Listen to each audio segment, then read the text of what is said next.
30s and 40s. And so I'm going to speak a little bit to that today. The argument that nationalism maps onto the generic structure of the colonial Bildungsroman is now a commonplace in literary studies. It offers that the Bildungsroman makes possible a form of realism that tracks the formation of national consciousness according to the development of the heroic protagonist, the maturation of the representative youth, and the culminating event of biographical closure. In the mid-20th century, this mapping lent itself to an uneven distribution of genre across the cultural programs of the Indian freedom struggle. Nationalist discourses overwhelmingly privileged the Bildungsroman insofar as it was able to narrate the passage of the subaltern into the realm of a fully actualized citizen subject. In turn, the conventions of the Bildungsroman signified discourses of Indian nation building according to a classically epic procedure, what George Lukács identifies in the theory of the novel as the unification of the hero's destiny with the fate of the community, culminating in the transcendent experience of the concrete totality that is the nation. Here I want to suggest that this procedure acquires new meaning within the context of Mukraj Anand's novel Across the Black Waters, which recounts the arrival on the Western Front of the 69th Punjabis, an Indian infantry unit deployed to serve alongside the British Army during World War I.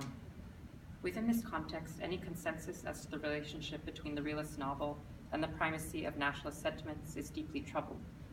To ignore this troubling is to hazard a misreading of the counter-discursive ramifications of the realist novel's ambivalence toward the nation in the decade prior to independence.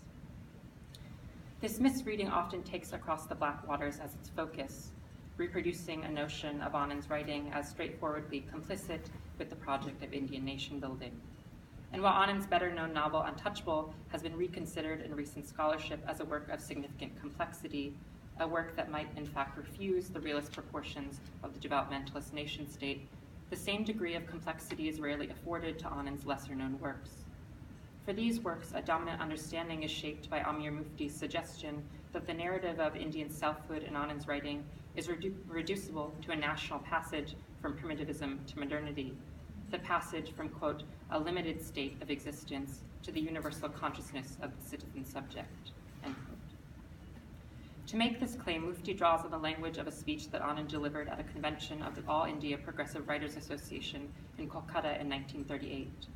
In that address, Anand speaks of social realism as an aesthetic program for the quote-unquote popularization of culture, which will, and this is Anand's language, release the dormant potentialities of our people buried in an animal biology and make them the creative will which may take us from the infancy of our 600 years to millenniums of a less elemental struggle for individual perfection, end quote. Mufti's reading inverts the meaning of Anand's phrase, popularization of culture, whereby the author's primitivism becomes, instead, a culturing of the popular. Yet the valorization of the folk that Anand describes is not an argument for the bourgeois artist's burden of educating the peasantry out of their decrepitude. What Mufti reads as the degraded life of India's masses is for Anand the very means of throwing the totality of the nation into question. The potentialities of the folk's animal biology is its breathing into existence a world of struggle, its projection against the political and ontological norms associated with nationalism of an altogether different ideality. This ideology does not posit national belonging as an end in and of itself. It suggests rather the awakening of subaltern consciousness to the anti-colonial and anti-capitalist political exigencies that are expressed in utterances that are normally confined only to the margins of the nationalist narrative. The sufficiency of the nation as a means of liberation was a real concern for Anand. In fact, not only was it a political concern, but it was also an aesthetic concern that was being shaped in the debates of the Progressive Writers Association over the transformation of Soviet realism. The AIPWA's commitments to realism had begun to shift over the course of the 1930s, splitting along a fault line between Marxist and Nehruvian conceptions of Indian self-determination. Anand's Across the Black Waters would appear to register this shift, reflecting the tremors produced by the misalignments of these competing political ideologies and their respective claims to the priority of international class struggle and anti-colonial nationalism. Upon its depiction of the sepoys' arrival in Europe, Anand's novel immediately sets into motion a deluge of progressive feeling, inspiring a radical association of colonized, peasant, and proletarian bodies. Moving against the grain of Mufti's argument that Anand's realism is characterized by a primacy of nationalist sentiments, This deluge carries with it the suggestion of an incomplete transference of the AIPWA's political attachments from the Socialist International to the Indian nation. Indeed, Anand's novel makes for an inscription of modernity as crisis by subsuming this incomplete transference under a question of form, rendering the uncertainty of socialism's concession to the nation as an act of genre bending. This play with genre turns on the novel's representation of the body of the soldier as a form of commodified labor, as well as its treatment of the soldier according to a logic of sacrifice, whereby the body is necessarily given up in the form of an allegorical abstraction to the telos of national belonging.